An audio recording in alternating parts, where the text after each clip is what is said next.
going on YouTube? It's your girl Emmy here. Welcome back to my channel. Welcome to the Emmy experience. Welcome to the Emmy extravaganza. Welcome to where we talk about whatever the fuck I want to talk about. You know what to do if you feeling the vibes. If you feeling the vibes, hit subscribe. It validates me and lets me know that you like me. So please let me know that you like me. But anyway, that's neither here nor there. Today's video, I've been wanting to branch out of astrology because I am not one thing. I am a multifaceted, multi-dimensional being. Enter rainbow. So yeah, today I want to talk about one of my favorite goddesses, Sekhmet. She's an Egyptian deity, and she is just a goddess that I really resonate with. She came to me at an earlier point in my spiritual journey, and I like to work with her a lot, and I think there's a lot that we can learn about femininity and divine feminine energy, and it's also dark feminine energy. I think I will do a video on dark feminine energy as well, but that's a different topic. So who is Sekhmet, if you're wondering? So Sekhmet, she's a goddess of war and revenge, but also healing and medicine. And that's just a combination that you normally don't see. You never see medicine combined with war and revenge and healing. The duality of her is why I want to also talk about divine feminine energy and dark divine feminine energy, because the duality of it applies to her very clearly. But we'll get into that. So Sekhmet translates to the powerful one. She is the daughter of Ra. She is seen as a woman's body, usually holding an ankh. The ankh represents life. And she has a head of a lion. And she's just that girl, you know what I'm saying? She's that girl.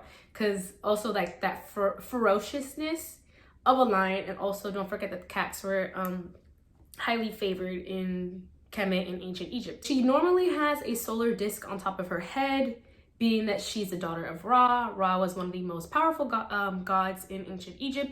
He is the sun god.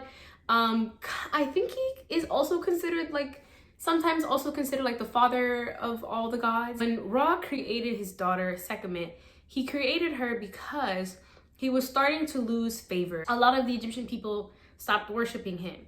So because people stopped worshiping him, he created her to basically instill fear in Egyptian people to want to worship him again. Her role was basically to punish anybody that was defying Ra, who wasn't worshiping him and wasn't giving her father the praise that he wanted and he felt like he deserved.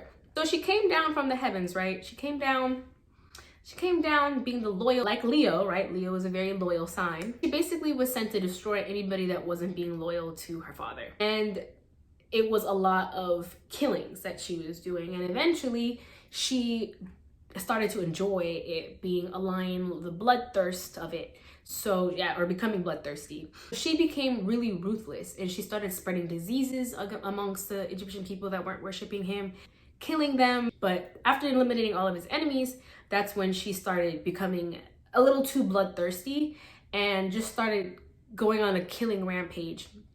And that was when Ra realized, okay, we need to stop her. Also, think of it like a lion, right? So she's enjoying the hunt and the kill and that very dark feminine, the power, and using something so ugly, using something so painful to fuel her and to move forward. I'm mentioning the two because I want to make sure that the clarification of the dark feminine energy is here. So dark feminine energy is always using the things that it's turning pain, envy, anger, it's turning all these negative emotions that you experience. Because when you think about light feminine energy, divine feminine energy, it's the nice girl. But dark feminine energy is the bitch. And sometimes you need to be the bitch, okay? The bitch gets what she wants. The bitch gets respect. So I see her owning those emotions, and sometimes things can go too far. Things can go too far. But that's a side note. Back to the story though. So then Ra was like, okay, yeah, Seki, well, that's a little nickname for her. Sekhmet, it's time to chill. So what Ra decides to do is he's going to trick his daughter. So he tricks her by giving her wine, and I think they mix blood in it or something like that, or just because the wine looked like blood, So he gave it to her and lots of it. She got drunk. Once she got drunk, he removed some of her power, creating her sister, Bastet. So now Sekhmet is less powerful and has a sister named Bastet.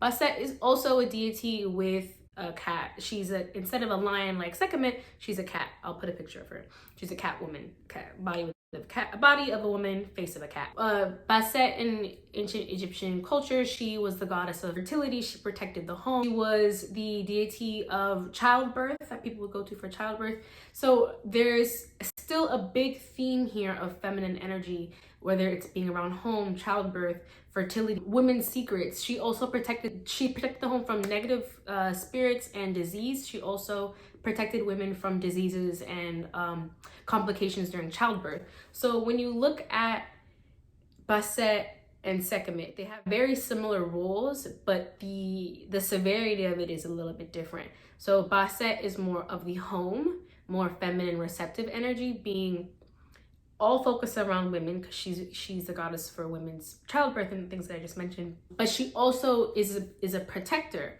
and she also represents softer elements of feminine energy like childbirth, fertility, and protecting and making sure that process of giving birth and carrying children is remaining safe and healthy and sacred. Where Sekhmet, she's a bit more of the masculine aspect of femininity, which I don't want to say dark feminine is masculine energy, but it does have more masculine energy elements to it, being that it goes after what it wants, especially her being the goddess of war and revenge. War and revenge is always considered masculine elements, you know? So Sekhmet was the protector of pharaohs. She was the deity that the Egyptians would call on before war and to protect them from war. Where Bastet is the deity that women would call on to protect them from childbirth, to protect the home. So protection in two different arenas, one being the home and one being out in battle, one being feminine and one being more masculine, seen as more masculine. So Sekhmet, being the goddess of war and whatnot, she also the goddess of healing, and she could spread and remove any disease. Sekhmet would choose who she wants to share which side of herself with. So if you wronged her, if she wasn't a fan of you, if she was a fan of you, she gets to choose which one she wants to give that to. Just like dark feminine energy, it's going to say no, it's going to be assertive, it's going to take up space. It understands that femininity isn't just all nice and being sweet and being passive. That's not feminine energy. Feminine energy isn't just, yes, it is receptive, but there's a misconception that feminine energy is also supposed to be demure. If you don't know what demure means, description right here, but feminine energy chooses who it's going to do what for. And that's why feminine energy, regardless of gender, feminine energy is always going to take a step back when more masculine energy is around. Somebody who has more dominant feminine energy, normally you would see this more in a woman, like an alpha woman, right? And then more masculine energy enters the conversation, that alpha woman would take a step back.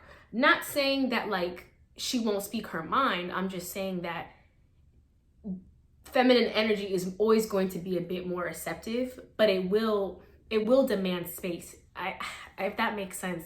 So comment down below if I'm making sense. Let me know, because I can ramble. I think y'all know that by now though. But also it chooses who it's going to do that for. And I know that's not the same situation as in battle, but I think it makes sense. I think Sekhmet also represents a woman's scorn. That's the word, a woman's scorn. You know what I mean? Where it's just like, once a woman gets to that point, there's no coming back, there's no second chances, there's no nothing, right? So that's kind of when I think of Sekhmet and when I think of her in this dark feminine energy, a woman's scorn in a way is dark feminine energy, because it's boundaries. Dark feminine energy, it accepts chaos and destruction. It uses it to fuel it and move it forward. And that's a woman's scorn, and that is Sekhmet, if that makes sense.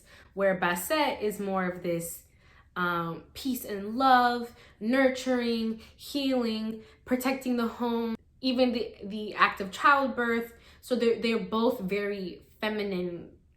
Even the fact of being cats are always, Basset being an actual cat and Sekhmet being a lion, there's a ferocity, because of lions you would normally consider more masculine than a house cat, right? But they're both felines, and felines are always considered more of a feminine creature. Sekhmet, even though she was one of the most fiercest Egyptian deities, she's all about love, and she's operating from a space of love. The fact that she was willing to kill for her father is a testimony of her loyalty. And the fact that she not only was one of the most fiercest deities and the deity of war and revenge, she was also the deity of healing. And that's just a combination that comment down below if you know any other deity that's both. I don't know if Lakshmi, I believe she's a Hindu goddess. I don't know too much about her. I know that she's a goddess of femininity, but I wouldn't be surprised if there's a dark feminine aspect to her as well. That's just a combo that you don't normally see, and I just feel like it really, the feminine aspect of it and the duality of the feminine aspect of her is just, it's so apparent, and it's beautiful to me because it embraces both sides. And the fact that Egyptian culture understood that and made her one of the most powerful deities and one that they would turn to before going to war. Dark feminine energy, it's soul and shadow healing, it's shadow work. It's positive and necessary energy. It's transmuting negative energy. It's transmuting pain and using it to fuel you. It's transmuting, it's a process of death and rebirth. Rage, ferocious, compassion, seduction, and the mysteries of womanhood is all composed in dark feminine energy, where her sister Basset being feminine and light, like think of Oshun, you know, it's sweet, it's sensual, it's supportive, it's also protecting, it's nurturing. So the duality of both aspects of femininity, and the fact that Basset came from her, the fact that Sekhmet possessed both, but she was out of balance. She became two in her masculine, she became two in her dark feminine. And then to remove that out of balanceness, to remove the hyper masculine aspect of her, being the war, right? Being the revenge, and creating Basset being hyper feminine, but also making Sekhmet more in her feminine by making her remain in her dark feminine, is just a beautiful story. It's just a beautiful story. And I just wanted to share that. I just wanted to share that little analysis that I made.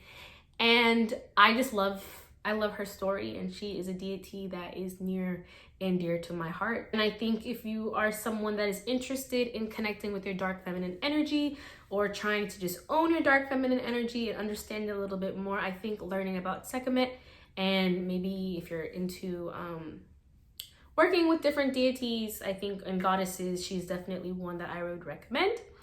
And yeah, that is my video. But yeah, thanks for stopping by and watching my video. I really appreciate it. Thanks for joining my community. It's a safe space. This is our space. And yeah, it's all love. So thanks for stopping by, and have a great day.